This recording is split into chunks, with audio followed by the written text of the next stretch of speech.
안녕하세요. 영상 칼럼 굳은 땅 홍해걸입니다. 일주일 동안 다들 행복하셨는지요? 저는 겨울이와 함께 금능의 한 바닷가 카페에 나와 있습니다. 여러분께 가을 정취가 예쁜 제주를 보여드리기 위해서인데요. 오늘따라 좀 바람이 드세네요. 제 머리가 좀 어수선한 것 너그럽게 양해해 주시기 바랍니다. 며칠 전에 서울에 올라갔다 삼성서울병원 찾았습니다. 제가 폐 수술을 받은 지 딱 4개월이 지나서요. 혹시 암이 재발했는지 여부를 알기 위해서 CT를 비롯한 검사를 받기 위해서였습니다. 암을 진단받은 분, 또 수술받은 분들은 누구나 겪는 통과 의례이긴 합니다만 사실 재발 여부를 확인하는 자리는 마음이 상당히 떨리죠. 저도 똑같은 그런 심정을 느꼈고요.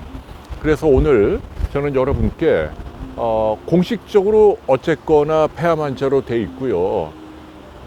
투병 4개월째 제가 깨달은 것 몇 가지 여러분께 알려드리려고 합니다. 이미 저희 비욘디 채널을 통해서 말씀드렸습니다만 저는 간유리 음영이라고요. 폐암 직전 단계에 결절을 3년 동안 관찰을 했죠. 직경이 1.9cm였으니까 결코 작은 크기가 아니었습니다. 수술해서 조직 검사를 해봤더니 역시 선암세포가 발견이 됐고요. 그 이후로 이제 많은 노력을 했습니다. 바이타민 D를 비롯한 영양제도 빼놓지 않고 매일 먹고, 그리고 아스피린 소량요법 매일 하고 있고요. 여기에 덧붙여서 당뇨 치료제죠. 저는 당뇨 환자가 아닙니다만 메트포민이라고 하는 당뇨 치료제가 암세포의 대사를 떨어뜨려서 증식을 억제한다는 몇 가지 논문이 있기 때문에 저는 실험적으로 메트포민도 매일 꾸준히 먹고 있습니다. 사실은 다른 암 환자분들께도 비타민 D, 아스피린 그리고 메트포민은 크게 부작용이 없고 값도 싸기 때문에 1기이든 아니면 2기나 3기, 4기이든 병기와 상관없이 한 번쯤 실천해 봄직하다라는 이야기를 먼저 들려드립니다. 저는 1기 폐암을 진단받았습니다. 1기이기 때문에 예후가 굉장히 좋은 걸로 낙관을 합니다만은 그래도 폐암이기 때문에, 폐암은 다른 암하고 달리 혈관이 워낙 치밀하게 분포해 있지요. 또 암세포의 속성상 증식도 잘하고 옆으로 잘 퍼진다는 얘기죠. 그래서 1기임에도 불구하고 5년 생존율이 다른 암에 비하면 많이 낮을 수 있다. 그래서 저도 굉장히 조마조마하면서 검사를 받았습니다.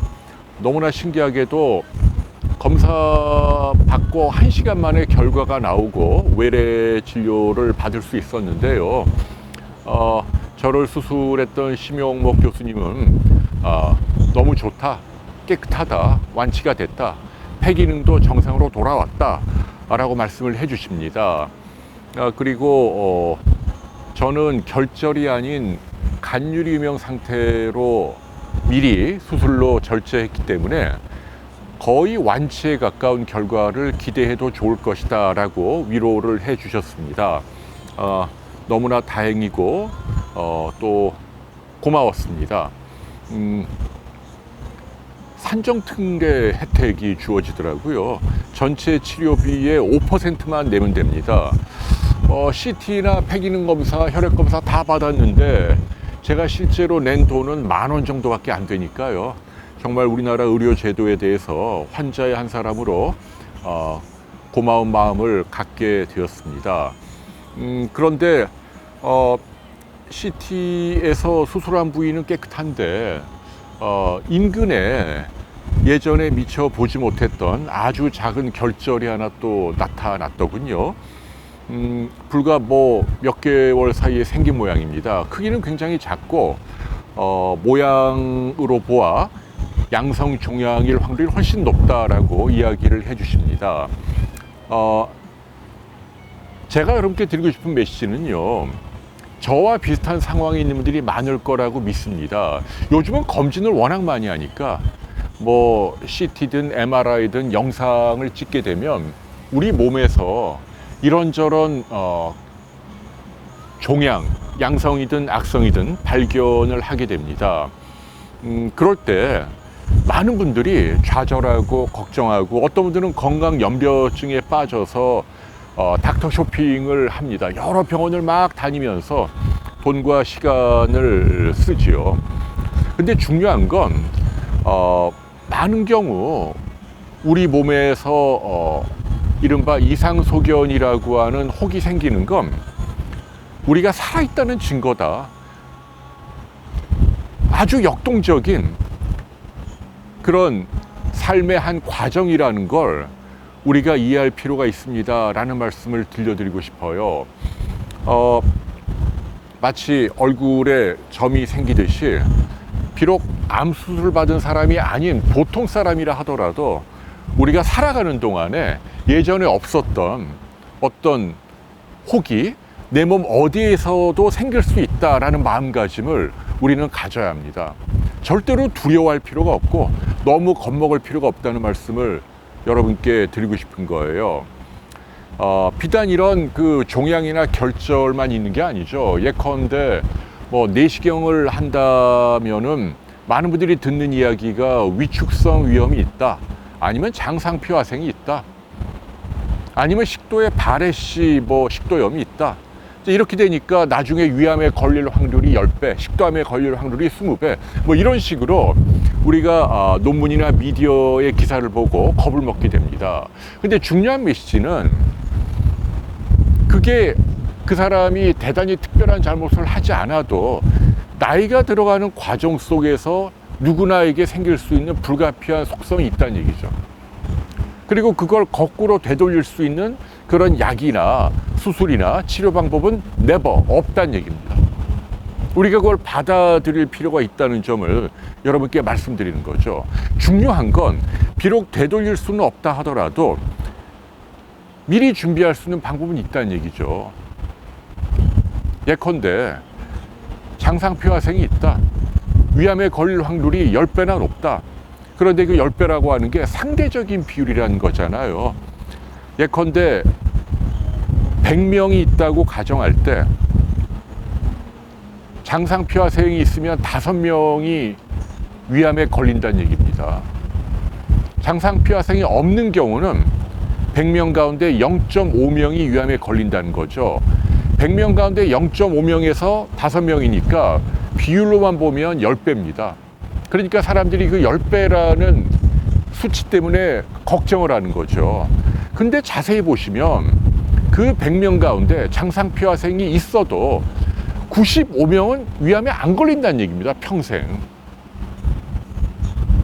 거기에서 우리가 위안을 얻을 필요가 있다는 얘기죠. 제가 몸에 갖고 있는 작은 결절, 그게 무엇이라 하더라도 나중에 나쁘게 될 확률이 생각보다 높지 않다. 일단 우리가 그런 마음가짐을 가져야 합니다. 그리고 더 중요한 건 우리가 대비할 수 있는 방법이 있다는 얘기죠. 예컨대 장상피 화생이 있는 분들은 다른 사람들보다 위내시경을 더 열심히 받으시면 되는 거죠. 다른 분들이 2년에 한 번 받으면 그런 분들은 1년에 한 번 받으시면 되는 거예요. 고위험군은. 그래서 설령 위암이 생긴다 하더라도 걱정할 필요가 없잖아요. 요즘은 내시경으로도 수술 없이 간단히 치료가 되니까요.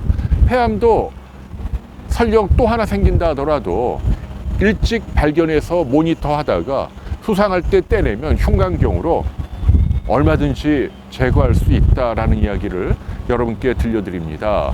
자, 그렇기 때문에 우리가 중년 이후 나이 들면서 내 몸에 생기는 여러 가지 검사상의 정상을 벗어난 어떤 수치가 있다라든지 방사선적인 결절이나 혹이나 아니면 내시경적인 어떤 이상 소견이 있다 하더라도 여러분들이 너무 겁먹지 마시라. 그것 때문에 오히려 긁어부스럼으로 걱정을 하고 면역이 떨어지고 오히려 없던 병이 생길 수 있습니다 라는 이야기를 제가 여러분께 들려드리고 싶네요. 자, 결론적으로 여러분, 건강이라고 하는 게요, 슈퍼맨이 되는 게 아닙니다.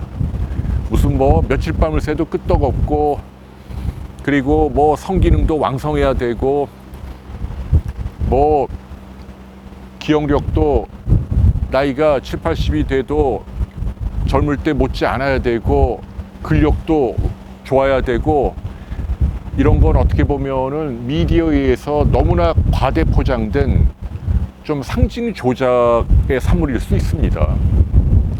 우리는 그래야만 건강하다라고 강요당하고 있는 거죠. 근데 제가 보기에는 그게 아닌 것 같습니다. 대부분의 평범한 사람들은 큰 잘못 없이 열심히 살아도 어떤 노화 과정의 하나로 내 몸속에서 이런저런 작은 변성이 일어날 수 있지만 그 자체가 우리가 이렇게 겁먹고 걱정해야 하는 건 아니다. 그걸 있는 그대로 받아들이는 수용의 철학이 오히려 건강을 전체적으로 높일 수 있는 방법이 아닌가 생각을 해봅니다. 아이고, 오늘은 제가 넋두리가 좀 길었네요. 결론적으로 말씀드리면 뭐 앞으로 제가 5년 후에 어떻게 될지 누구도 장담할 수 없습니다. 그러나 확률을 믿는 거고, 그리고 무엇이 최선인지 현실적인 대안이 있는 거고, 그렇다고 한다면 여러분들이 자신감을 갖고 내 몸에 생긴 작은 것 하나에 벌벌 떨지 마시고 당당하게 그렇게 살아가는 게 옳지 않겠나라는 말씀을 여러분께 들려드립니다. 뒤에 비양도 아주 예쁘죠. 주변에 멋진 풍경 한번 볼 수 있는 여유도 한 번쯤 가져보십시오라는 말씀 드리면서 오늘 굳은 땅 마무리하겠습니다. 여러분, 제 개똥 철학을 들어주셔서 감사합니다. 힘내시고 더욱더 행복한 한 주 보내시기 바랍니다. 감사합니다.